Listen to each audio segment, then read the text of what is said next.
Well chuir sé faoi inúnaál I Jack íorchúlta agus bhhair sin ar fa tamil ganíon den na luxuries ar nós is go ratha na electricas ná lehéid. Cadé tá rólas agin faoin na chéal an sin inúnaál? Well, nuair a bhí sé né an ócaid press sin na dhéanú agus dúirte goró se gobar don bhratain agus goró se man breheadararta goró se mar agent mar a déire fan na gonne, hanig airtha omlan ar a híal agus bhainn scíal seo mar an phléascin scíal seo is síl mar an polítíarta huaid agus háas mar go Denis Donaldson ho hahananta go se ho cairúil híle ar bhain ibre agus ar bhain mar an peirtí le léhéidí Jerry Adams agus Martin McGuinness a bhí I gannas ar chin féin ag gnám bhí se a hananta ag politeíile bhí aine ag ar seoí ar baginne bhí feici go minic Arthur Stormont agus dúirt a hanna gur farín tá codúil agus múnte agus pléisiite le déile leis a bhíon a go luú agus an nochtse a héin mar bhreheadar hanig jeú leis an tíl mar a bhídó agus Bhui se go ballathe clia ar fe tomult gorid a han sin bhlach sin ciniu go rath se go dúna ngáil agus bhí teapbag dheargalta inúna ngáil tetha bhí ag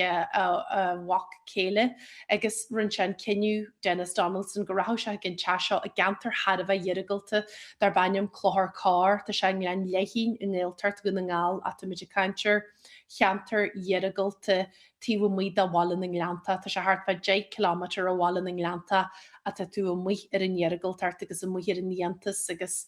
teappa go bhíon nach ro litrathe san te ní ó isce rethe an bhí tobar tú mu den te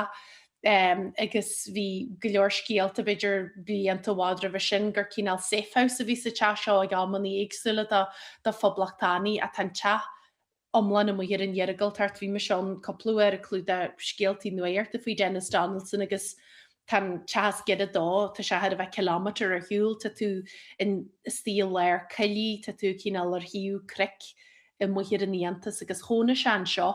chuir se a hachnú bhí se na hónaí leis héanaar fe tomult hí bol den na heilethe teart a cóí leis bhí a bhean Alice Donaldson leis ar fá stéh sí fásta. Tapag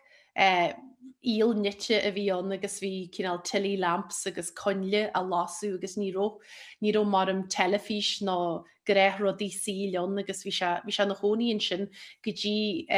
gur síle me muirte na bliana dhéhí agus a sé hanig iri seir damsí iri seára agus chuin te se an caiintelis chu se agalúir, lór se leis der Dennis ní bheith má fanart an seo háda le be má bogúlum agus bhrisin scéalan sin bhrisin scéala gur Denis Donaldson in na hónaí I gantar géiltarta inúna ngáil ní ruú go ddíra ce héit ach mar an na ro se dalí ag daoine a brúach ro an teabag seo agus beidir ro cheangal ar bí ag Denis Donaldson leis an cheantar le fallach ce a bheith héin.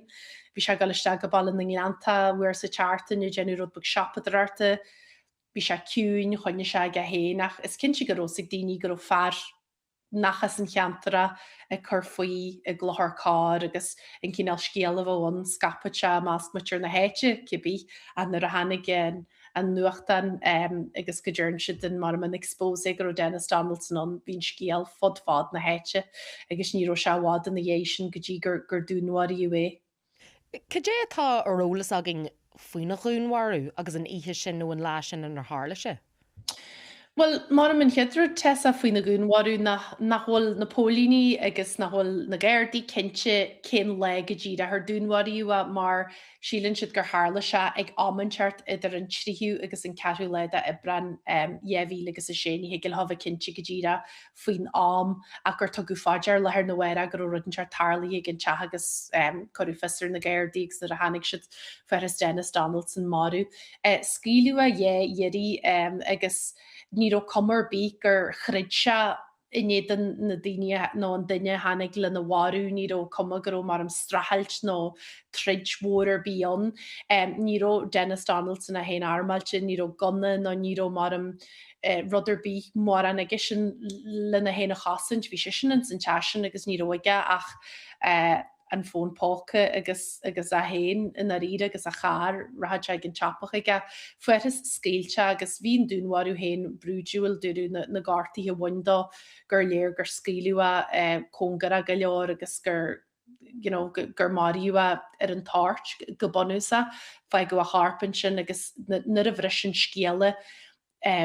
breigin scéal ar fod na tíre agus níos foiide géin goró an brehead ar Denis Donaldson skillsin san éithégalta seo a gandaún na ngáil agus leithra an ná mar níor lochan in freigrart nó níor hánig teachtarachtar bí ó agréochttaí paramílatá nó agréartí skefleharachtar bí ré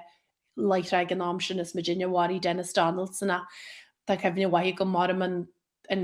méid palairí ar teistíú faoí an scíal a bhain leis an cuair da a bhí ar bonnig na ggéirdí agus an fistra hanna hasí bhí sé an scéal is mó sa tíidir fá seachtaí mar ba rud mór a bhíon gur nocht an fear seo hen mar bhreheadar agus an sin gur dúnhaíú ina hapa géiragalte an ggéaltart hir honna.